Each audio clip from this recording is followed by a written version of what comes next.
I set my spoon down and glanced at my wristwatch. It was 6:45 p.m., the soft tick of the clock blending with the clink of dishes around the dinner table. Exactly 6 years ago, almost to the second, I walked through the front door of this house, carrying a single suitcase and a heart full of dreams for a peaceful life with my family. I was 70 then, widowed, and ready to be the grandmother my grandkids deserved. Funny how time stamps certain moments in your soul, like a photograph you can't stop staring at. "Grandma, you're looking at that watch again," said Ethan, my 12-year-old grandson, his brown eyes curious as he scooped mashed potatoes onto his plate. He was the only one who noticed the little things I did, like twisting my watch when I was lost in thought. "It keeps good time, sweetheart," I said with a small smile. "Better than those fancy phones you kids love." Emily, my daughter, sighed loudly from across the table. At 40, she still had the same sharp features I remembered from her teenage years, but now her face carried lines of frustration that deepened whenever I spoke. She pushed her blonde hair back and gave me that look, the one that said I was more trouble than I was worth. "Mom, can we just eat without the commentary?" she said, her voice tight. Her husband, James, kept his head down, slicing his chicken with precision. He was a tall man, 45, with salt and pepper hair and the calm authority of someone who ran a successful accounting firm. At home, though, his silence was louder than any words. I felt a pang in my chest, but kept my smile for Ethan's sake. "Just talking to Ethan, honey," I said softly, reaching for the green beans. Sarah, my 15-year-old granddaughter, didn't look up from her phone. Her fingers flew across the screen, her dark ponytail swaying slightly. She was at that age where family dinners felt like a chore, and I couldn't blame her. Teenagers had their own worlds, and I was just a shadow in hers. The table fell quiet again, the kind of quiet that presses against your ears, heavy with things nobody wanted to say. I tried to focus on my food, but my mind wandered back to that first day here. I sold my little house in Ohio, left my book club, my garden, my friends, all because Emily said she needed me. "Mom, the kids need a grandma nearby," she'd said over the phone, her voice warm then. "We've got plenty of space, James is doing great, and it'll be good for all of us." I believed her. I packed up my life and moved to this quiet Virginia suburb, thinking I'd be part of something bigger. For a while, it was good. I baked cookies with Ethan, helped Sarah with her homework, and cooked Sunday dinners that filled the house with laughter. But somewhere along the way, things changed. Emily's patience turned to irritation. James's polite nods became distant stares. Even the kids seemed to tiptoe around me, like I was a guest who'd stayed too long. "Grandma, why don't you get a phone like Sarah's?" Ethan asked, breaking the silence. His voice was bright, innocent, and it warmed me. "You could play games with me." I chuckled. "Oh, Ethan, I'd probably break the thing before I figured it out." Sarah rolled her eyes but didn't say anything. Emily, though, set her fork down with a clink that made my stomach twist. "Mom, maybe if you tried keeping up with the times, you wouldn't feel so out of place," she said, her tone sharp. I froze, the green beans halfway to my mouth. Out of place. The word stung, like a slap I didn't see coming. I glanced at James, hoping he'd say something, but he just kept eating, his face blank. Ethan looked at me, then at his mom, his smile fading. "I was just joking, Emily," I said, keeping my voice steady. "No need to make a fuss." But Emily wasn't done. "It's not a fuss, Mom. It's every day. You're always making these little comments, acting like we're doing everything wrong. It's exhausting." My heart pounded, but I kept my eyes on my plate. I didn't want Ethan or Sarah to see how much her words hurt. "I'm not trying to upset anyone," I said quietly. "I'm just here, trying to help." "Help?" Emily's voice rose, and Sarah finally looked up from her phone, her eyes wide. "Mom, you don't help. You hover. You criticize. You're always in our business, and frankly, it's too much." The room felt smaller, the air thick with tension. Ethan stared at his plate, his fork still. James cleared his throat but didn't look up. I opened my mouth to respond, but Emily cut me off. "And don't start with your stories about Dad, or how things were back in your day. Nobody cares, Mom. Nobody." Her words hit like a punch, stealing my breath. I'd told those stories to Ethan and Sarah, thinking they'd want to know about their grandfather, about the life I'd lived. Ethan had always listened, his eyes bright, but now he wouldn't meet my gaze. The kids ask about those stories sometimes, I said, my voice barely above a whisper. James finally spoke, his tone calm but cold. They're just being polite, Helen. Kids do that. Helen. He rarely used my name. And when he did, it felt like a wall going up. I looked at Sarah, hoping for a sign that James was wrong, but she was back on her phone, her face blank. Ethan shifted in his seat, his small hands gripping his fork. Something inside me cracked, a quiet break that nobody else heard. 6 years of trying to fit into this family, of cooking, cleaning, driving the kids to school, all boiled down to this moment. They didn't want me here. Maybe they never had. I thought of the late-night conversations I'd overheard. The whispers between Emily and James when they thought I was asleep. They talked about money, about stress, about something they didn't want me to know. I'd brushed it off, told myself it was none of my business. But now, sitting at this table, I wondered if I'd been wrong. I moved here because you asked me to, I said, my voice shaking. You said the kids needed me. Emily laughed, a short, bitter sound. That was before you turned into this clingy old woman who can't let go. Before you started poking your nose where it doesn't belong. Poking my nose. My mind flashed to the papers I'd found in James's office last month. The ones with numbers that didn't add up. The ones he'd snatched away when he caught me looking. I hadn't said anything, but I'd seen the panic in his eyes. Did Emily know? Was that why she was so angry? I'm not poking anywhere, I said, my throat tight. I just live here. And that's the problem, Emily shouted, standing up so fast her chair scraped the floor. You're always here, always watching, always judging. You're a burden to our family, Mom. Go away. The words hung in the air, sharp and final. Ethan gasped, his eyes filling with tears. Sarah's phone clattered to the table, her mouth open. James wiped his mouth with his napkin, slow and deliberate, like nothing had happened. My hands trembled, but I kept them in my lap. A burden. My own daughter called me a burden. I looked at her, searching for a hint of regret, but her eyes were hard, her jaw set. I thought of the suitcase under my bed, the one I'd brought 6 years ago. I thought of a life I'd left behind, the friends I hadn't called, the garden I'd never replanted. I stood up, my legs unsteady, but my back straight, a habit from years of teaching kindergarten, standing tall even when I wanted to crumble. If that's how you feel, I said, my voice calm despite the storm inside, then I'll go. Ethan's voice broke the silence. Grandma, no, he cried, his face crumpling. Mom didn't mean it. Yes, I did, Emily snapped, her voice like a whip. And don't you dare guilt-trip my kids, Mom. That's low even for you. I looked at Ethan, his tears spilling over, and Sarah, who was staring at me like she'd never seen me before. I loved them so much it hurt, but I couldn't stay where I wasn't wanted. I turned and walked toward the stairs, each step heavy with the weight of 6 years. Behind me, I heard Ethan sob, Sarah's quiet gasp, and Emily's sharp breath. James said nothing, but I felt his eyes on my back, cold and calculating. As I climbed the stairs, my knees ached, but it wasn't just age. It was the pain of knowing I'd been wrong about this family, about my place in it. And it was the fear of what I'd do next, because deep down, I knew I couldn't just leave. Not yet.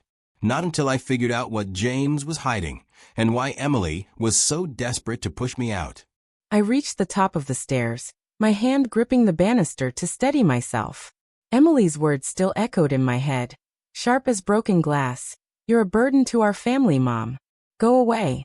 Each syllable cut deeper, but I pushed the pain down, focusing on the creak of the floorboards under my feet. My room, really just a converted guest space with a single bed and a small dresser, was at the end of the hall. I closed the door behind me, the soft click sounding final, like a chapter ending. My suitcase was under the bed, dusty from years of sitting untouched. I knelt down, ignoring the ache in my knees, and pulled it out. The zipper stuck, just like my heart felt stuck in my chest. I sat on the bed, staring at the suitcase, my fingers tracing the worn leather. 6 years ago, I'd packed it with hope. Now it was all I had left to carry away. A soft knock broke my thoughts. Grandma. Ethan's voice was small, shaky. I opened the door, and there he was, his eyes red from crying, his hands stuffed in his pockets. "You're not really leaving, are you?" he asked, his voice barely above a whisper. I wanted to hug him, to tell him everything would be okay, but the truth was heavier than that. "Ethan, sweetheart, I don't want to," I said, my voice cracking. "But your mom, she needs space." He shook his head, his brown curls bouncing. "She's wrong. You're not a burden. You're the only one who listens to me." His words hit me hard, like a wave I didn't see coming. I pulled him into a hug, feeling his skinny arms wrap around me. He smelled like the mint gum he loved, and for a moment, I was back to the days when I'd pick him up from school, listening to his stories about soccer and comic books. "I listen because I love you," I said, my eyes burning. "But sometimes families need a little time to figure things out." He pulled back, his face serious. "Then why does Mom hate you? She wasn't always like this." I froze. He was right. Emily hadn't always been so cold. There was a time when we'd laugh together, when she'd call me just to talk, when she'd ask for my advice. But something had changed, and it wasn't just me being here. I thought of those papers in James's office again, the ones with strange numbers and names I didn't recognize. I'd only seen them for a moment before he snatched them away, his face pale, his voice sharp. "Helen, don't touch my work," he'd said, almost like a warning. I hadn't told anyone, not even Emily, but now I wondered if she knew more than she was letting on. "Your mom doesn't hate me," I said, trying to sound sure. "She's just stressed. Grown-ups get that way sometimes." Ethan frowned, not convinced. "She's always mad. And Dad, he's acting weird too. He's always on his phone whispering to someone." My stomach twisted. James had always been private, but whispering, that was new. I remembered the late-night calls I'd overheard, the ones that stopped when I walked by. "What do you mean, whispering?" I asked, keeping my voice calm. Ethan shrugged, kicking at the carpet. "I don't know. Last week I heard him in his office, talking about some deal. He sounded scared, Grandma. Like he was in trouble." Trouble. The word sent a chill down my spine. James was an accountant, handling big clients, always talking about numbers and budgets. But trouble? That didn't fit the man who kept his desk. So neat it looked like a museum exhibit. I wanted to ask more, but a louder knock interrupted us.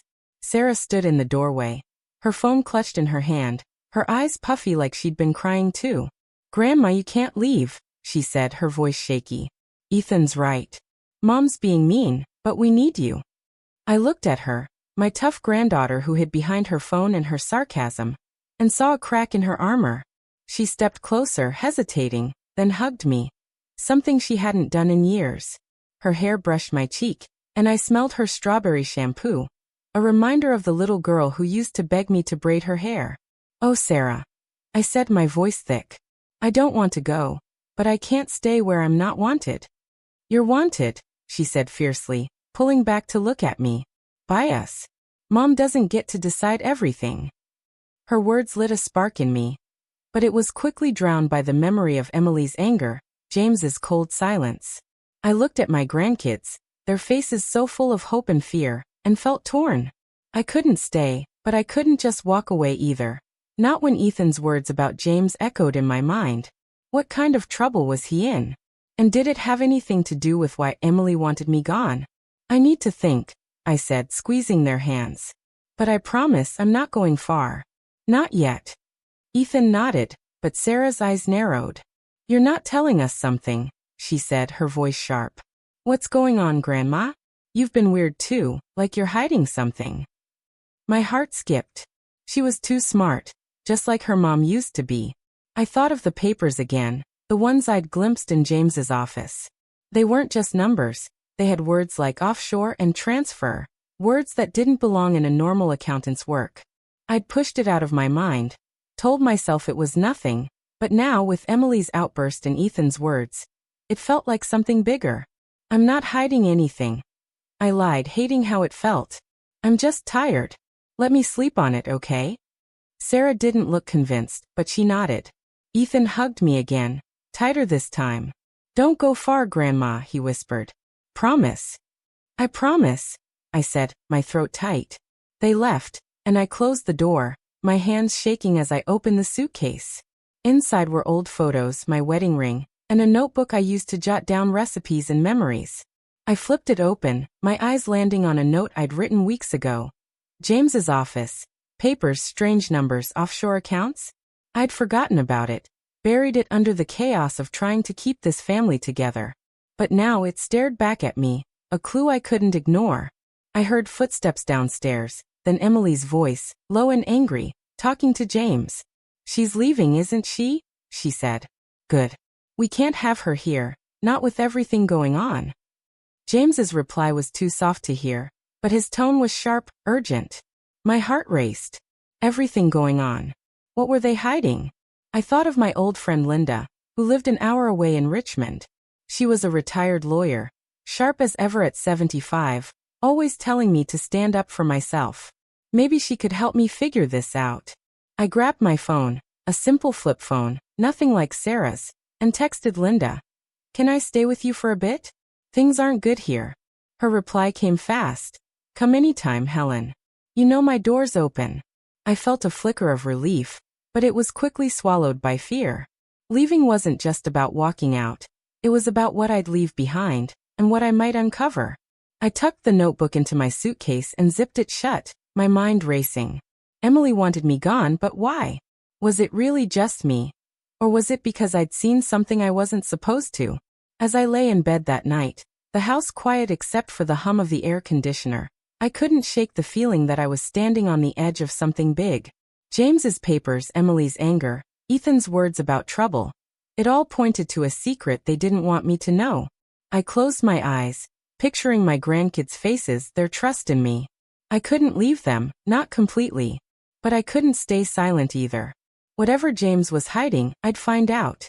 And when I did, I'd make sure Emily knew I wasn't the burden she thought I was. I woke up to sunlight slipping through the curtains, my eyes heavy from a night of restless sleep.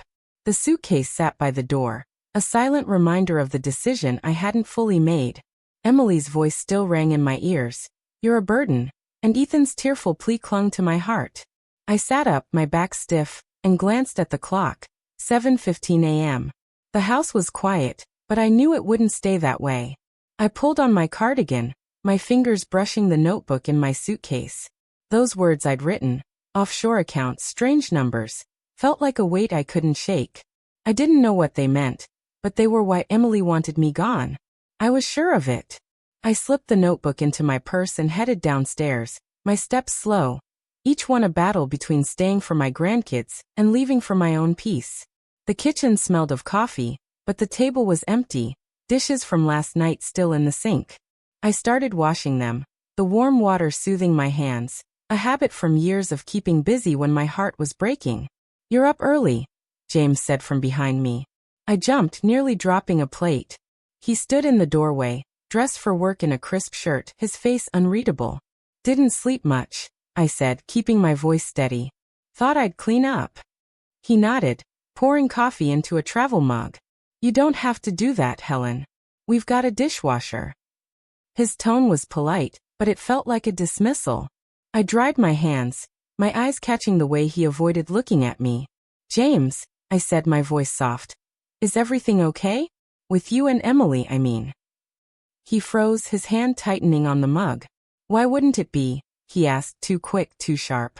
I thought of Ethan's words, Dad sounded scared, and took a chance.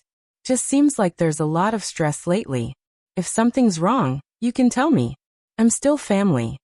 His jaw clenched, and for a second, I saw something in his eyes, fear maybe or guilt. "Nothing's wrong," he said, his voice flat. "You're overthinking things." He grabbed his briefcase and left, the front door clicking shut behind him. My heart raced. He was hiding something, and it wasn't just in those papers. I finished the dishes, my mind spinning, when Sarah shuffled in, her hair messy, her eyes tired. "Grandma, you're still here," she said, sounding relieved. She grabbed a cereal box, but her hands shook a little. "Couldn't leave without saying goodbye," I said, forcing a smile.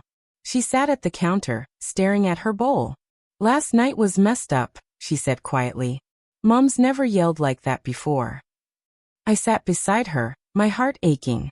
"She's got a lot on her mind," I said, though I wasn't sure I believed it. Sarah looked at me, her eyes searching. "Grandma, do you think Mom's okay? Like really okay?" Her voice was small, like she was afraid of the answer. I wanted to reassure her, but the truth was I didn't know. Emily had changed, and not just toward me. She was short with the kids, distracted, always checking her phone. I think she's struggling, I said carefully. But she loves you and Ethan. That hasn't changed. Sarah nodded, but her eyes were glossy. I heard her and Dad fighting last night, she whispered. After you went upstairs. They were in their room, but I could hear Mom crying. She said something about money, about how they're in too deep. My breath caught. In too deep. Those words fit with the papers, with James's late-night calls, with Ethan's story about whispers. Did you hear anything else? I asked, trying not to sound too eager. Sarah shrugged, picking at her cereal. Just that Dad said they had to keep it quiet, or it'd ruin everything. I don't know what they meant, but it scared me. My hands trembled, but I hid them in my lap. Money troubles? Secrets? It was more than just stress. I thought of the life Emily and James had built, the big house, the fancy cars, the private school for the kids. Had it all come at a cost I didn't know about? Don't worry, sweetheart, I said, squeezing her hand. I'll figure out what's going on. She looked at me, her eyes wide. You're not leaving then? I hesitated. Not yet, I said. But I might stay with my friend Linda for a bit, just to give your mom some space. Sarah's face fell, but she nodded. Just don't go far, okay? Ethan would freak out. I smiled, my heart swelling with love for her. I won't, I promised. After Sarah left for school, I called Linda. I'm coming today, I told her. But I need your help with something. It's about James and Emily. Linda's voice was warm but firm. You sound like you're on a mission, Helen. What's going on? I told her about the papers, James's behavior, Sarah's words. Linda listened, then said, sounds like they're in some kind of financial mess. I've seen it before. People cooking the books, hiding money offshore. Bring whatever you've got, and we'll dig into it. My heart pounded. Offshore. That word again. Thanks, Linda, I said. I'll be there by noon. I hung up, my mind racing. That's when I heard Emily's voice from the hallway. Who were you talking to? She asked, stepping into the kitchen. Her eyes were red, her face pale, like she hadn't slept either. Just Linda, I said, my voice calm despite the knot in my stomach. I'm going to stay with her for a bit. Emily crossed her arms, her lips tight. So you're really leaving, she said, but there was no relief in her voice, just something heavier, like regret or fear. It's what you wanted, I said, meeting her gaze.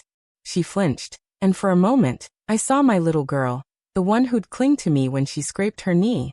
It's not that simple, Mom, she said, her voice breaking. You don't know what we're dealing with. We're not just James. Emily was in on it, whatever it was. I took a step closer, my heart pounding. Then tell me, I said softly. What's going on, Emily? Why are you pushing me away? Her eyes filled with tears, but she shook her head. You wouldn't understand, she said, her voice barely a whisper.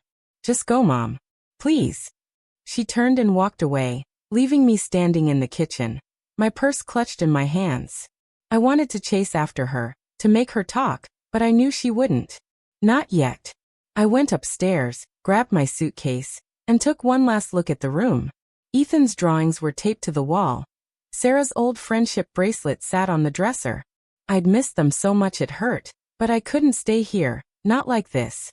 I drove to Linda's, the notebook burning a hole in my purse. Linda greeted me with a hug, her silver hair tied back, her eyes sharp. You look like you've been through a war, she said, leading me inside. Her house smelled of lavender and fresh bread, a warmth I hadn't felt in months. I told her everything. Emily's outburst, James's secrecy, the kids' fears. I showed her the notebook, my shaky handwriting spelling out what little I knew. Linda read it, her brow furrowed. This sounds like fraud, Helen, she said, her voice serious. Offshore accounts, hidden money. It's how people cover their tracks. James might be laundering money, or worse. My heart sank. Laundering money? James, the man who checked his car's oil every Sunday, who kissed Emily goodnight like clockwork. It didn't seem possible, but the pieces fit. What do I do? I asked, my voice small. Linda leaned forward, her eyes fierce. You find proof. If they're in trouble, you need to know how deep it goes, for your grandkids' sake. I nodded, my hands trembling. That night, as I lay in Linda's guest room, I thought of Ethan and Sarah, their faces full of trust. I thought of Emily, crying in her room, carrying a secret too heavy for her. And I thought of James, his cold eyes hiding something dark. I wasn't just leaving, I was starting something. Whatever they were hiding, I'd uncover it. Not for me, but for the family I still loved, even if they didn't love me back. I sat at Linda's kitchen table, a steaming mug of tea in my hands, the warmth doing little to ease the chill in my heart. The notebook lay open between us, my scribbled notes about James's papers staring back like a puzzle I couldn't solve. Linda's house was cozy, with sunlight streaming through lace curtains, but my mind was back at Emily's, with Ethan's tearful eyes and Sarah's shaky voice. I missed them already, and it had only been a day. You're sure about this, Helen? Linda asked, her voice gentle but firm. She pushed her glasses up, her gray eyes sharp. Digging into James's business could make things worse with Emily. I nodded, my throat tight. I know, Linda. But Sarah said they're in too deep. Ethan heard James whispering about some deal. If they're in trouble, I can't just walk away. Not from my grandkids. Linda leaned back, sipping her coffee. You've got a big heart, but this sounds messy. Offshore accounts? That's not small time. James could be hiding money, maybe for clients, maybe for himself. My stomach twisted. You think he's a criminal? I asked, my voice barely above a whisper. Linda shrugged, her face serious. Could be. Or he's just desperate. People do stupid things when they're scared. You need proof before you confront him. I looked at the notebook, my hands shaking. I don't even know where to start. Those papers. I only saw them for a second. Linda tapped the table. Start with what you know. You said the papers had names, numbers, offshore written on them. Anything else? I closed my eyes, trying to remember. There was a name. Carter something. And a bank, I think. First Coastal Trust. Linda's eyes widened. First Coastal? That's a shady outfit. I had a client once, years ago, who got tangled up with them. They're known for hiding money, no questions asked. My heart pounded. So James is hiding money? Maybe, Linda said. But you need more than a memory. You need those papers. I swallowed hard. They're in his office. He keeps it locked now, ever since he caught me looking. Linda raised an eyebrow. Then you get in when he's not there. You're smart, Helen. You raised Emily, taught kids for 30 years. You can do this. Her words lit a spark in me, but fear quickly smothered it. Sneaking into James's office felt wrong, like betraying my family. But then I thought of Ethan, his voice breaking when he begged me not to go. I thought of Sarah, scared and confused. They deserve better than secrets. Okay, I said, my voice stronger. I'll go back tonight after they're asleep. Linda squeezed my hand. That's my girl.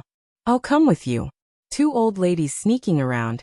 It'll be like our book club adventures, but with higher stakes. I laughed, despite everything, the sound easing the weight in my chest. Linda always knew how to make me feel braver than I was. That evening, I drove back to Emily's house, Linda in the passenger seat, her lawyer's brain already working out a plan. The neighborhood was quiet, streetlights casting long shadows. My heart raced as I pulled into the driveway, the house dark except for a faint glow from the living room.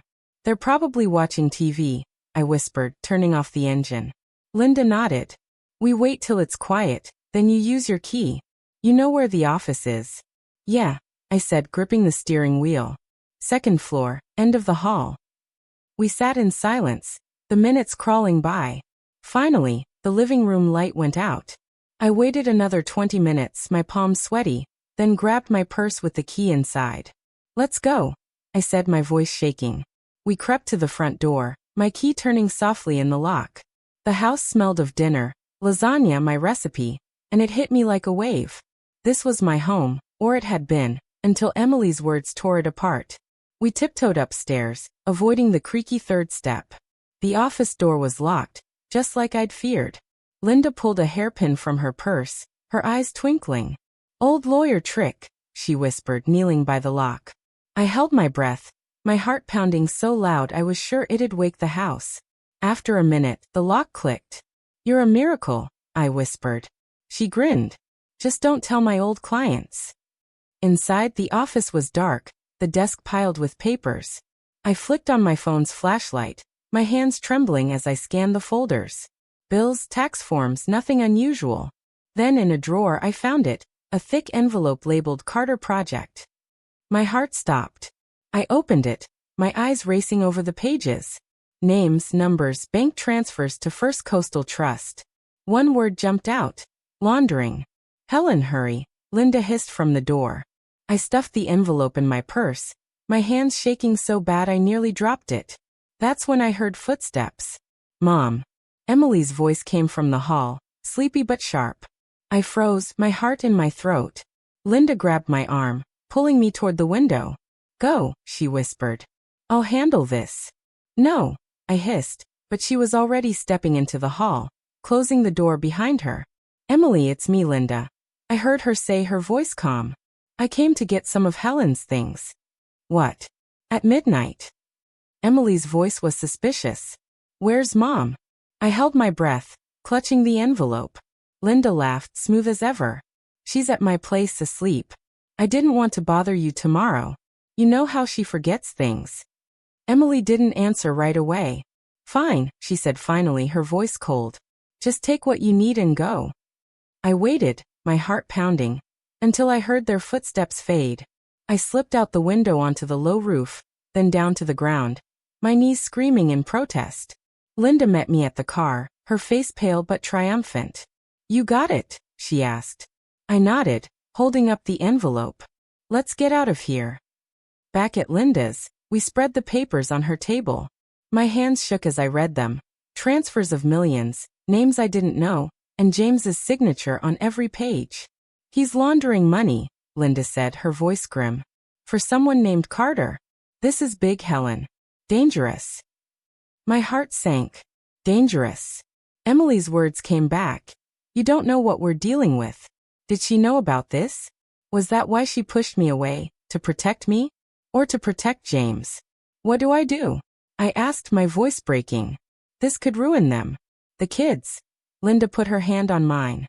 "You've got to decide, Helen. Turn this over to the police, and James goes down, maybe Emily too. Or you talk to her first, give her a chance to explain." I thought of Emily's tears, her plea for me to go. I thought of Ethan and Sarah, caught in the middle. "I need to talk to her," I said, my voice shaking. "She's my daughter." Linda nodded. "Then you do it tomorrow. But be careful. People like this Carter don't play nice." I looked at the papers, my heart heavy with love and fear. I'd come here to escape, but now I was in deeper than ever. Emily was my daughter, but she was hiding something dark. And I was about to walk right into it, for her, for the kids, for the family I couldn't let go. I clutched the envelope of papers, my fingers tight around the edges, as I sat on Linda's couch the next morning. The weight of what I'd found, James's signatures, millions moved through shady accounts, the word laundering, pressed against my chest like a stone. Emily's face, red and tear-streaked from last night's fight, haunted me. I needed to talk to her, to hear her side, but fear twisted my stomach. What if she was in too deep? What if she hated me more for asking? Linda poured me another tea, her face soft with worry. "You sure you want to do this alone, Helen?" she asked, sitting across from me. "You could call the police, let them handle it." I shook my head, my voice shaky. "She's my daughter, Linda. I have to give her a chance to explain. For Ethan and Sarah's sake." Linda sighed, her eyes kind but firm. "You're braver than I'd be. But if she's mixed up in this, she might not tell you the truth." I nodded, my throat tight. "I know. But I have to try." I grabbed my purse, the envelope tucked inside, and drove to Emily's house. The familiar street felt foreign now, like I was a stranger in my own life. I parked, my hands trembling as I walked to the door. I knocked, my heart pounding, half hoping no one was home. The door opened and Emily stood there, her hair messy, her eyes puffy. "Mom," she said, her voice surprised but guarded. "What are you doing here?" I took a deep breath, my hands clutching my purse. "We need to talk, Emily. Now." She hesitated, glancing behind her, then stepped aside. Fine. But make it quick. The kids are at school and James is at work. I walked into the living room, the same one where we'd had that awful dinner. The air felt heavy, like it held all our unspoken words. I sat on the couch, Emily standing by the window, her arms crossed. What's this about? She asked, her voice sharp. I pulled the envelope from my purse, my heart racing. I found these in James's office, I said, holding it up. Papers with his signature, bank transfers, something called the Carter Project. Emily, what's going on? Her face went pale, her eyes wide. You went through his office? She whispered, her voice shaking. Mom, you had no right. I had every right, I said, my voice rising despite myself. You called me a burden, told me to leave, but I'm still your mother. I know you're in trouble. Sarah heard you fighting about money. Ethan said James is scared. Tell me the truth. Emily's hands covered her face, her shoulders shaking. For a moment, I thought she'd cry, but when she looked up, her eyes were hard. You don't know what you're talking about, she said, her voice low. You should have left when I told you to. I stood, my heart breaking but my voice steady. I'm not leaving until you talk to me. Are you and James laundering money? Is that why you're pushing me away? She flinched, like I'd slapped her. Laundering money? She said, her voice cracking. Is that what you think of us? Then explain. I shouted, tears burning my eyes. Explain why James has papers with millions moving to some shady bank. Explain why you're crying at night. Why you're so angry with me. Emily sank into a chair, her face in her hands. You don't understand, she whispered. It's not what you think. I knelt beside her, my voice soft. Then help me understand, honey. Please. I love you. I love Ethan and Sarah. Whatever this is, we can face it together. She looked at me, her eyes full of tears. You can't fix this, Mom, she said, her voice breaking. Nobody can. My heart sank, but I grabbed her hand. Try me, I said. What's James doing? Who's Carter? Emily pulled her hand away, standing up. Carter's a client, she said, her voice flat. A big one.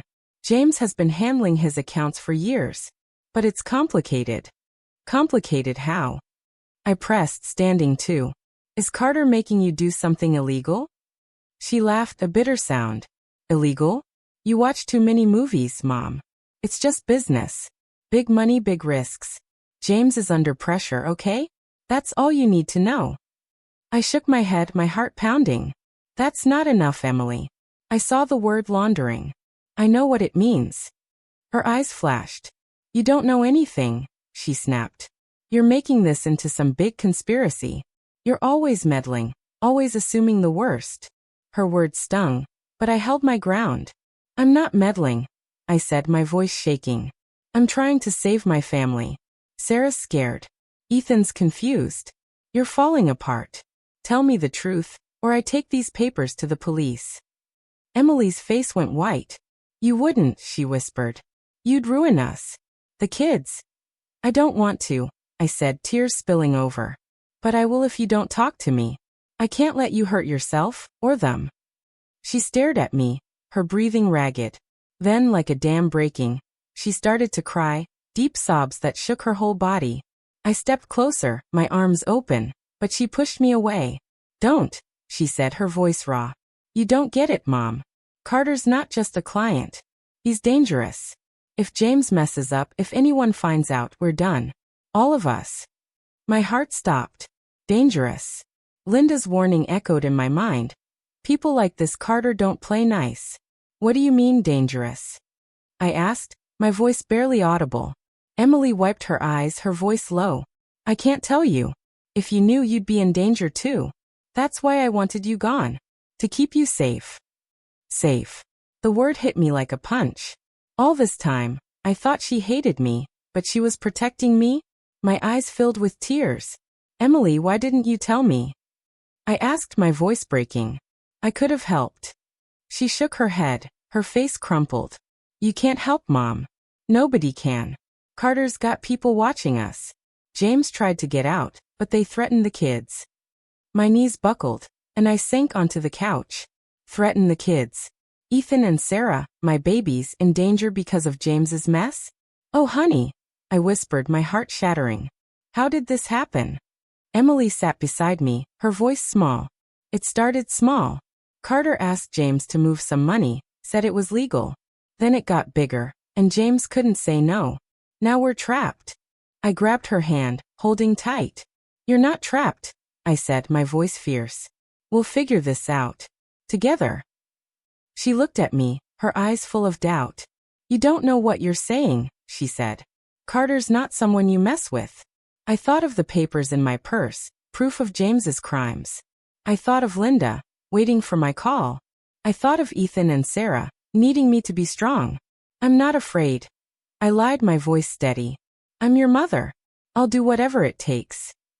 Emily's tears fell again, but she didn't pull away. I'm so sorry, Mom, she whispered. I didn't mean those things I said. I was scared. I pulled her into a hug, her sobs shaking us both. I know, baby, I said, my own tears falling. I know. We sat there, holding each other, the envelope between us like a ticking bomb. I didn't know how to fix this, but I knew I couldn't walk away. Not now. Not ever. I held Emily close, her tears soaking my shoulder, the envelope of papers still between us on the couch. The living room was quiet, but my heart was loud, pounding with fear and love. Her words, Carter's dangerous, they threatened the kids, kept circling in my mind. I wanted to fix this, to make it all go away, but I didn't know how. Emily, I said softly, pulling back to look at her. How long has this been going on? She wiped her eyes, her face pale. 2 years, she whispered. It started with one account, then Carter kept pushing. James thought he could handle it, but now... She stopped, her hands shaking. Now we can't get out. I squeezed her hand, my voice steady. You don't have to do this alone anymore. I'm here. She shook her head, her eyes scared. Mom, you don't get it. Carter's not just some guy. He's got money power. If he finds out you took those papers, he'll come after you too. My stomach twisted, but I thought of Ethan and Sarah, their faces full of trust. I'm not afraid of him, I said, though my voice shook. I'm afraid for you and the kids. We need to stop this. Emily stood, pacing the room. Stop it? How? If we go to the police, James goes to jail. The kids lose their dad. We lose everything. Her voice broke, and she covered her face. I don't know what to do, Mom. I stood too, my knees aching but my heart set. First, we protect Ethan and Sarah. Then we figure out how to deal with Carter. She looked at me, her eyes wide. Protect them? How? Carter's people know where they go to school. They've sent messages, Mom. Pictures of the kids at the park. My heart stopped. Pictures. Someone was watching my grandkids. I felt sick, but I pushed it down. Then we get them somewhere safe, I said. My friend Linda, she's a lawyer. She knows people, maybe even police we can trust. Emily's face hardened. No police, she snapped. That's not an option. I took a deep breath, my voice soft but firm. Emily, listen to me. I know you're scared, but keeping this secret is tearing you apart. It's tearing this family apart. Let me help. She stared at me, her eyes full of tears. I said those awful things to you, she said, her voice cracking. I called you a burden. I didn't mean it, Mom. I was trying to keep you out of this. I felt tears sting my eyes, but I smiled. I know, honey, and I forgive you, but we're in this together now. She nodded, her shoulders sagging. Okay, she whispered. But James can't know you have those papers. He'll panic. I agreed, though my heart raced. Hiding this from James felt wrong, but I had no choice. I'll talk to Linda today, I said. We'll make a plan. Emily hugged me again, her grip tight. I'm so sorry, Mom, she said. I didn't want you to get hurt. I held her, my heart breaking and healing all at once. I'm tougher than I look, I said, trying to lighten the mood. She laughed, a small, shaky sound, and for a moment, we were just mother and daughter again. That afternoon, I drove back to Linda's, the envelope heavy in my purse. Linda was waiting, her face serious. You look like you've been crying, she said, pulling me inside. What happened? I told her everything. Emily's confession, Carter's threats, the pictures of the kids. Linda's eyes narrowed. This is bigger than I thought, she said.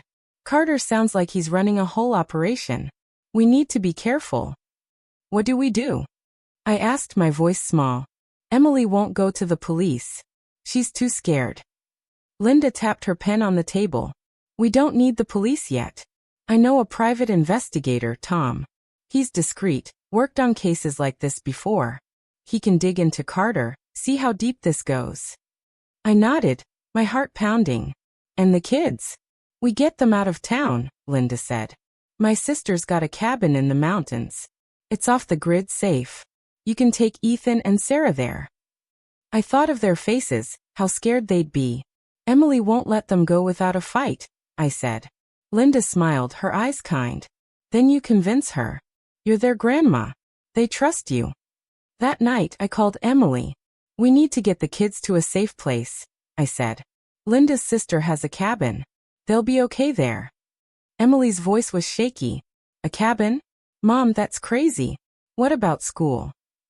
School can wait, I said, my voice firm. Carter's watching them, Emily. We can't take chances. She was quiet for a long time. Okay, she said finally. But I'm coming too. My heart lifted. Good, I said. We'll go tomorrow. As I hung up, I felt a spark of hope, but it was mixed with fear.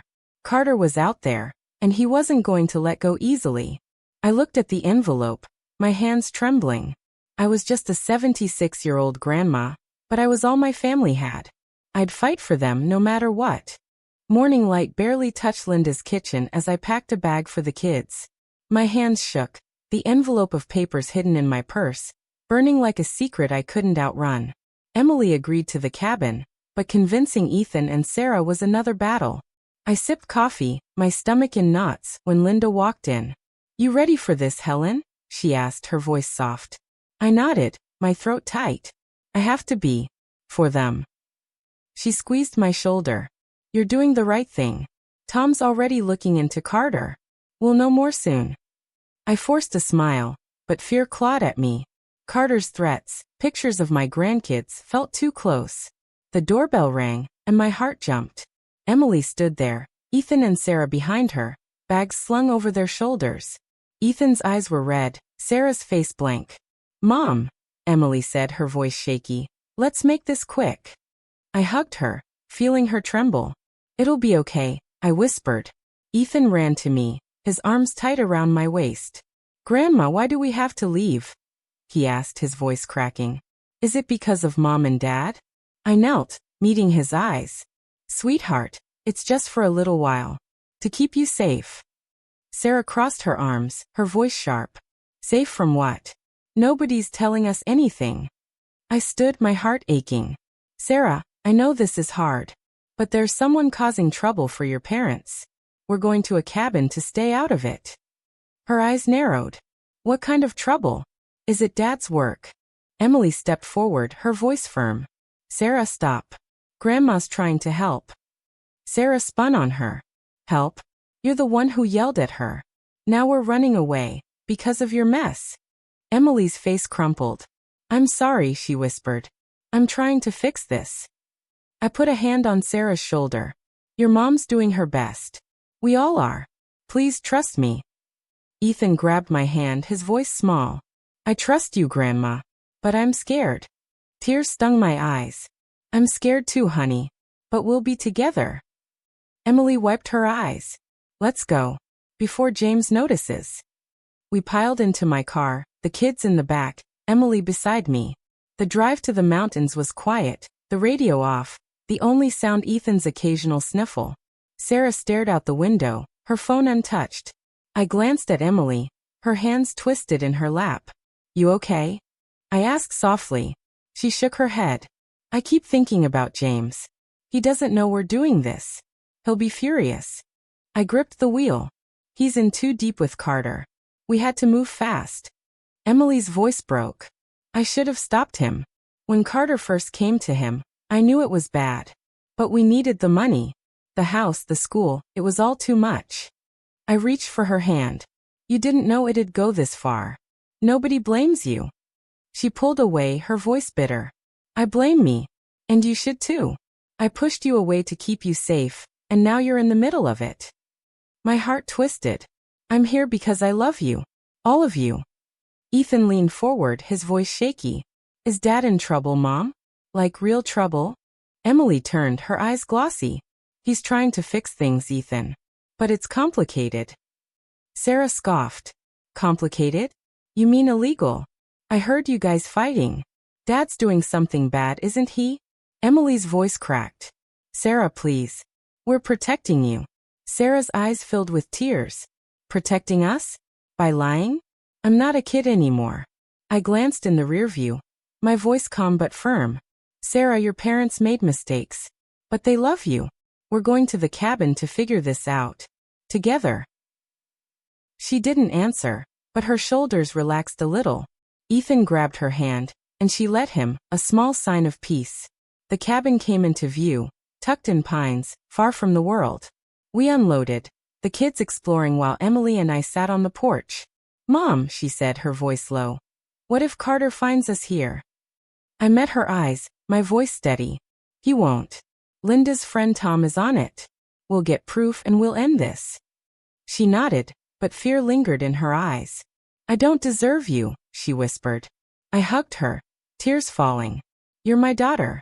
You'll always deserve me. Inside, Ethan's laugh echoed as he showed Sarah a board game. For a moment, we were just a family, holding on to each other, even as the shadow of Carter loomed. The cabin's wooden walls creaked as a cold wind blew outside, but inside, we were a fragile circle of hope. Ethan and Sarah played cards at the table, their laughter a rare light in the heavy days we'd faced. Emily sat by the window, her eyes distant, clutching her phone. I watched her, my heart tight, knowing Carter's arrest wasn't the end. Tom, Linda's investigator, had warned us. Carter had people loyal to him, and James's deal with the FBI might not keep us safe. I set my knitting down, my hands too shaky to work. Emily, I said softly, you need to eat something. You're fading away. She turned, her face pale. I'm not hungry, Mom. I keep thinking about James. What if Carter's people come after him? I walked over, sitting beside her. Tom's watching out. He says the FBI's got eyes on Carter's crew. She shook her head, her voice low. You don't know these people, Mom. They don't stop. Ethan looked up, his cards forgotten. Are bad guys coming here, Grandma? His voice trembled, and Sarah's eyes snapped to me, wide with fear. I forced a smile, my heart pounding. No, sweetheart. We're safe here. Tom's making sure of it. Sarah frowned, her voice sharp. You keep saying that, but what if you're wrong? What if they find us? Emily's eyes filled with tears. Sarah, don't. We're doing everything we can. Sarah stood, her hands clenched. Everything? Dad's in jail because of you and him. You lied to us. I stood too, my voice calm but firm. Sarah, your mom didn't lie. She was trying to protect you. We all were. Sarah's face crumpled, tears spilling. I just want to go home, she whispered. Ethan grabbed her hand, his voice small. Me too. But Grandma's here. She'll fix it, right? I knelt beside them, my heart breaking. I'm trying, honey. I promise. Emily wiped her eyes, her voice shaky. Mom, I don't know how you're so strong. I'd have given up by now. I squeezed her hand, my own eyes burning. I'm strong because of you three. You're my family. The phone rang, shattering the moment. It was Linda. Helen, she said, her voice urgent. Tom found something. Carter's second in command, a guy named Vince, is still out there. He knows about the cabin. My heart stopped. Knows how? I asked, keeping my voice low so the kids wouldn't hear. Someone tipped him off, Linda said. Maybe one of James's contacts. Tom's on his way, but you need to leave. Now. I hung up, my hands shaking. Emily, I said, pack the kids' things. We're going. Her eyes widened. What? Why? I pulled her close, whispering. Carter's people know where we are. We can't stay. Ethan overheard, his voice panicked. Grandma, what's happening? I knelt, holding his face. We're going on a little trip, okay? Somewhere even safer. Sarah's voice was sharp. You said we were safe here. I met her eyes, my voice steady. I'm keeping you safe now. Trust me. Emily packed fast, her hands trembling. Where are we going, Mom? She asked. Linda's, I said. She's got a plan. We piled into the car, the kids quiet, fear heavy in the air. As I drove, my mind raced. Vince. Another name, another threat. But I thought of Ethan's trust, Sarah's tears, Emily's apology. I'd face anything for them. At Linda's, she met us at the door, her face grim. Tom's setting up a safe house, she said. You'll stay there until Vince is caught. Emily hugged me, her voice breaking. I'm scared, Mom. I held her tight. I know. But we're together. That's what matters. Sarah watched us, her eyes soft. You're not a burden, Grandma, she said quietly. You're saving us. My heart swelled, tears falling. I love you, Sarah, I said. All of you. As we waited for Tom, I knew the fight wasn't over, but I felt stronger than ever. I was 76, but I was their rock, and I wouldn't let them down. The safe house was a small apartment in a quiet town, its plain walls and mismatched furniture a far cry from Emily's fancy home. Ethan clung to my hand as we settled in, his eyes darting to the windows. Sarah sat on the couch, her sketchbook open but untouched. Emily paced, her phone clutched tight, waiting for Tom's updates. I stood by the kitchen counter, making tea nobody wanted, my heart heavy with the weight of keeping them safe. Grandma, Ethan said, his voice small. Are we gonna be okay? I sat beside him, forcing a smile. We will, honey. Tom's working hard, and the police are too. Sarah looked up, her voice sharp. Why's this happening? What did Dad do that's so bad? Emily stopped pacing, her face pale. Sarah, I told you it's complicated. Sarah slammed her sketchbook shut. Stop saying that. I'm not a kid. Tell me the truth. I put a hand on Emily's arm, my voice soft. She deserves to know, Emily. They both do. Emily's eyes filled with tears, but she nodded. Okay, she whispered, sitting down. Your dad got mixed up with a bad person, Carter. He moved money for him, money that wasn't legal. We didn't know how bad it was at first. Ethan's eyes widened. Like a criminal? Emily's voice broke. He didn't mean to be. He thought he was helping us, paying for our house, your school. Sarah's face hardened. So he lied to us. And now people are after us because of him. I squeezed Sarah's hand. Your dad made mistakes, but he's trying to fix them. He's helping the police now. Ethan looked at me, his voice shaky. But what if those bad guys find us? I pulled him close, my heart aching.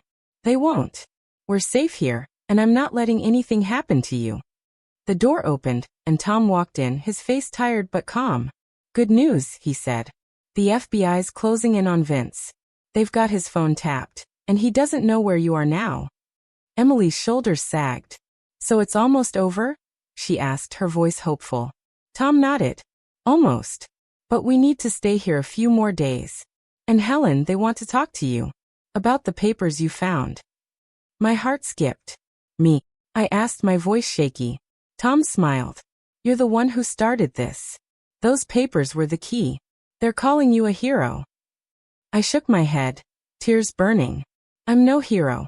I just wanted my family safe. Ethan hugged me tight. You're my hero, Grandma, he said, his voice muffled. Sarah looked at me, her eyes soft. Mine too, she said quietly. Emily grabbed my hand, her voice breaking. Mom, I don't know how you did this.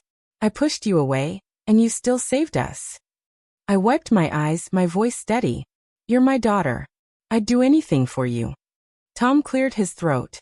Helen, you need to meet the FBI tomorrow. They'll need your statement to seal the case. I nodded, fear and pride mixing in my chest. I'll do it, I said. For all of us. That night, as the kids slept, Emily and I sat up, talking like we hadn't in years.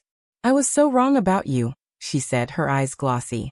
You're the strongest person I know. I smiled, my heart full. I just kept going, Emily. For you and the kids. She hugged me, her voice soft. I love you, Mom. I held her tight, tears falling. I love you too. As I looked at the sleeping kids, I knew we weren't out of the woods yet, but we were close. I was 76, but I'd found a strength I didn't know I had, and it was carrying us through. Snow dusted the cabin's porch, but inside, warmth wrapped us like a blanket. It was 2 months since we'd fled, and Carter's shadow still hung over us, but today felt different. Tom had called last night. His evidence was with the FBI. James was cooperating, turning on Carter to save his family. I sat by the fire, Ethan curled up with a book, Sarah sketching nearby. Emily walked in, her face softer than I'd seen in years. "Mom," she said, sitting beside me, "they arrested Carter this morning. It's over." My heart lifted, tears prickling my eyes. "Really?" I whispered. She nodded, her voice shaky. "James is in custody, but they're talking deals. He might not serve long." Ethan looked up, his eyes wide. "Dad's okay." Emily smiled, tears falling. "He will be, honey. He's helping the police." Sarah put her pencil down, her voice quiet. "So we can go home?" Emily reached for her hand. "Soon, sweetheart. We'll start over, together." I watched them, my heart full but heavy. James had betrayed us, but he'd also saved us by coming clean. I thought of the papers I'd found, the fear in Emily's eyes, the nights I'd lain awake, wondering if I was strong enough. "Grandma," Ethan said, scooting closer. "You did this, didn't you? You made it all stop." I shook my head, my voice soft. "We all did, Ethan.